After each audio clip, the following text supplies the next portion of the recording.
El bosque de Oya, ¿un lugar donde la gravedad no funciona? El bosque de Oya, en Rumanía, es conocido como el Triángulo de las Bermudas de Europa.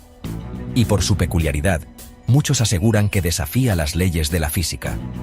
Algunos visitantes afirman que experimentan extrañas distorsiones de la gravedad, como si el espacio y el tiempo se comportaran de manera diferente.